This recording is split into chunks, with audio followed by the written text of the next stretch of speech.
Bueno, ¿qué tal si hablamos de negocios inclusivos? La palabra inclusión es una palabra clave en nuestro país y si lo ligamos con negocios se vuelve interesante. Estamos con el señor Manuel Fernandini, gerente general de SNB Perú. ¿Cómo está, señor Fernandini? Buenos días. Muy bien, Carlos. Muchas gracias por la oportunidad de estar acá en tu programa. Gracias a usted por estar con nosotros. Antes de entrar al tema de negocios inclusivos, quiero preguntarle qué cosa es la Alianza SNB, qué significa. Bueno, SNB es una organización internacional de origen holandés que está presente en más de 40 países en desarrollo del mundo. Y lo que hacemos es hacer proyectos de desarrollo y brindar servicios de consultoría a empresas, gobiernos e instituciones con miras a eso, a generar riqueza e inclusión en nuestros países. ¿Solamente hacen el proyecto, hacen el diagnóstico y la posibilidad o lo ejecutan? Realmente trabajamos desde la identificación de las oportunidades hasta su ejecución y evaluación. Y en muchos casos conseguimos financiamiento. Correcto. Junto al Banco Interamericano de Desarrollo han empezado ustedes a trabajar el tema de los negocios inclusivos. Ganamos todos, dice el eslogan. Sí, sí. ¿Qué cosa, por qué debemos entender, qué cosa debemos entender por un negocio inclusivo? Bueno, gracias por la pregunta. Mira, un negocio inclusivo, como lo dice, digamos, el concepto, es un negocio, es una iniciativa empresarial que en primer lugar no debe perder de vista su objetivo de lucro, porque para eso está una empresa. Que quede claro, de acuerdo. Está clarísimo. Y luego debe contribuir a la superación de la pobreza o a la inclusión mediante la incorporación de población pobre en el negocio, ya sea como proveedor, como cliente, como socio, como empleado, en algunos casos como distribuidor, es decir, a lo largo de la cadena. ¿Por qué esa lógica no está empatada con los negocios que no tienen el sello de inclusivos? Digamos, ¿cuál es la diferencia? En muchos casos no hay diferencia y hay muchos negocios que son inclusivos sin llamarse. Sin necesidad de llamarse así, claro. Por eso le preguntaba. No, gracias, porque en realidad ese es el tema, ¿no? El tema es cómo hacemos que la lógica de hacer negocios sea inclusiva. En algunos casos hay más oportunidad que en otras, evidentemente, pero la diferencia está en esa conciencia de generar inclusión y es conscientemente aprovechar la oportunidad de incluir a esta población pobre en tu negocio. O sea, es un chip mental en el que un empresario dice, bueno, para desarrollar este negocio, en vez de trabajar con esta empresa que ya es grande y le está yendo muy bien, voy a trabajar con ese más pequeñito a quien puedo ayudar a desarrollar. ¿Esa es la lógica? Esa es la lógica. Y si me permites ampliar esto, la lógica es, ok, dentro de mi negocio, ¿dónde están las oportunidades para incluir a esta población? ¿No? No siempre está en el mismo punto. Pero es un cambio mental completo, ¿eh? Porque hay que pensar cómo incorporo a los demás en este proceso. Claro, por eso de ganamos todos es por la lógica de negocio inclusivo, que es ganar. Gana la empresa porque gana rentabilidad, competitividad, posicionamiento, y gana la población en el sentido de mayores ingresos o mejor acceso a bienes y servicios. Muy interesante. En cascada además se van reproduciendo sin duda, ¿no es cierto?, estos modelos. Correcto. Ahora, han tenido ustedes un evento el 24 y 26 de mayo en Asunción, en Paraguay. ¿Qué arrojó este evento que han podido encontrar interesante en estos tiempos en América Latina? Bueno, sí, estuvimos en la 8ª conferencia del Banco Interamericano de Desarrollo sobre responsabilidad social empresarial y tuvimos una sesión paralela sobre negocios inclusivos. Lo que hicimos allá fue compartir los avances que hemos tenido en el país con el Banco Interamericano y pudimos compartir los avances sobre 5 iniciativas en particular. Y se presentó una de ellas, que es muy interesante porque es con Perusa. Perusa es la principal empresa exportadora de café del país. Digamos, mediante un negocio inclusivo que llevamos con ellos, actualmente se vinculan directamente con 10.000 pequeños productores. ¿Sus ingresos son importantes? Mira, muy importantes. El proyecto con Perusa comenzó hace menos de 3 años y actualmente estos productores articulados a la empresa han mejorado sus ingresos en 28%, que es bastante, ¿no? ¿Y por qué considerar a Perusa como un negocio inclusivo? ¿Qué lo ha hecho inclusivo? ¿Qué características tiene este negocio en particular para llevar el membrete? Mira, en primer lugar, ha sido pensar más allá de sus canales tradicionales de acopio, en cómo vincularse directamente con productores.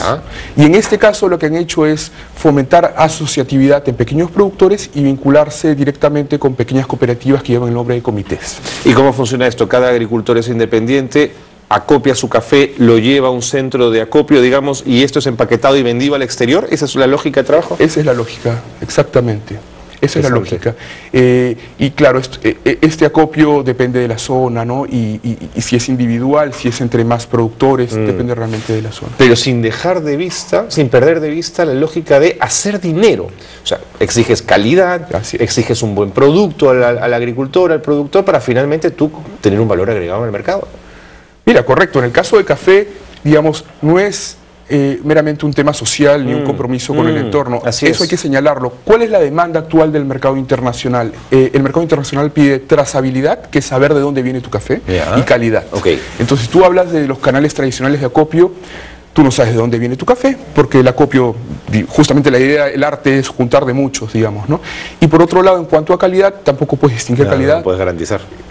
Justamente lo que menos te dan es calidad. Entiendo. ¿No? Entonces, la vinculación para la empresa con pequeños productores le da esta oportunidad de penetrar estos mercados nicho, que cada vez son más importantes. Ahora, en de 6 a 9 hemos hablado de estas experiencias muchas veces, pero casi todas ligadas al agro. Yo quería preguntarle si usted nos puede traer otros ejemplos en otros rubros económicos donde haya negocios inclusivos exitosos. Mira, para comenzar, en el caso de Perú tenemos algunos muy interesantes, todavía a nivel piloto. Un caso muy interesante es uno que estamos comenzando con la empresa Firth. Firth es una empresa de soluciones de concreto, ¿no? Para la construcción. Interesante. Estamos en el diseño de un negocio inclusivo para proveer a hogares pobres con soluciones para sus pisos. Un gran problema en el Perú es que los hogares cuentan con pisos de tierra.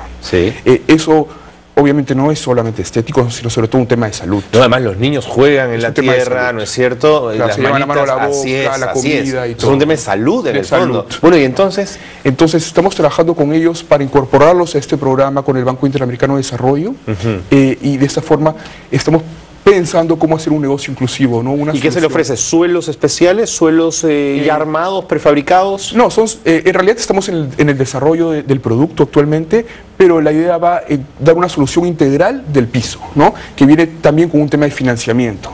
Porque evidentemente la solución no solamente está en el producto, sino en cómo financias la compra de ese producto. Interesante.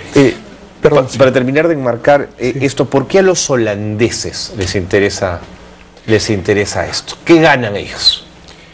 Los Países Bajos o Holanda son un país muy comprometido con el tema de desarrollo desde hace bastantes años, ¿no? Y justamente nosotros como organización hace ya poco más de 5 años comenzamos a pensar en cómo trabajar en temas de desarrollo vinculándonos con la empresa privada. Miren, ahí tenemos este dato interesante, este cuadro, porcentaje de beneficiarios por negocio inclusivo, y está justamente la empresa que usted mencionaba, Perjusa, ¿no es cierto? Sí, Perusa. Perusa, perdón. Sí. Luego viene Dole, ¿no es cierto?, que tiene banano, Acopagro, cacao. Mire, los 3 primeros vinculados al tema agricultura, pero los 2 últimos... Al tema turismo. Al tema turismo, ¿no? Interesante.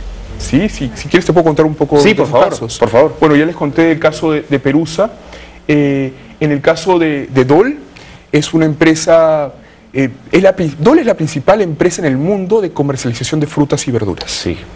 En el caso de este negocio inclusivo, están vinculándose a 1.500 pequeños productores de banano orgánico. El sello orgánico también es un sello nuestro que hay que cuidar. ¿De qué manera? Sí, es muy importante, ¿no? Sobre todo en la zona donde está este negocio, que es en Piura. Y también acá vemos un tema súper interesante donde los productores han podido mejorar su productividad, sus capacidades y de un inicio entregar el banano en chacra, ¿no? Porque realmente la empresa venía y podaba el banano y se lo llevaba, ahora es capaz de empacarlo e inclusive dejarlo casi en el contenedor. Entonces... Ahora, estas experiencias también están ligadas a que los precios internacionales de esos productos se mantengan altos en el mercado. Un cacao a buen precio, un café a buen precio, un banano cotizable. ¿Qué va a pasar con estos negocios si los tiempos cambian, el mercado fluctúa y los precios se caen? Excelente pregunta, ¿no? Justamente por eso, cuando hablamos de temas agrícolas, como tú mencionas, es un tema muy importante, los negocios inclusivos, generalmente se vincula a productos especiales o de especialidad, ¿no? En el tema de café, como te comentaba, hablábamos de cafés especiales, donde se busca trazabilidad y calidad, porque son mercados que premian estos factores. Y eso le va a dar sostenibilidad al producto. Sostenibilidad al producto. En el caso de banano, banano orgánico. En el caso de cacao, igual es cacao con diferentes certificaciones. Cuénteme rápidamente, porque el tiempo nos gana, alguna experiencia de turismo, esta de Cóndor Travel, por ejemplo, turismo vivencial, ¿en qué consiste? Bueno, mira, Cóndor Travel es la principal empresa operadora de turismo en el país. Y ellos trabajan muy de cerca con una comunidad que se llama Muyacas Mixminay en Cusco. En Cusco. En Cusco. Entonces, la vinculación con esta comunidad viene en diferentes frentes. Por un lado, se trabaja con los varones de esta comunidad como porteadores para Camino Inca, pero con unas muy buenas condiciones de pago. Luego se trabaja En un tema de turismo vivencial se ha adecuado bastantes casas a esta comunidad para recibir a turistas que buscan este tipo de turismo. Se ha trabajado en un tema de provisión de alimentos y también se ha trabajado con las mujeres de la comunidad en un tema de artesanía local. Entonces se ha generado todo un sistema y en este caso podemos hablar de que casi se ha pasado un ingreso casi cero, donde era vivir de su ganadería y de su agricultura, a un tema de un ingreso marginal que es muy importante para ellos, ¿no? Pero entonces en tal caso queda garantizado que estas personas no van a ser solo utilizadas como mano de obra en un proyecto más grande, sino que forman parte de todo un proceso de producción que sin ellos se cae. Así es. O sea, Muyacas Misminay y la oferta que se genera alrededor de esta comunidad es un producto para esta empresa y comienza a ser un producto también para otros operadores de turismo. Claro que sí. Señor Fernandín, muchas gracias.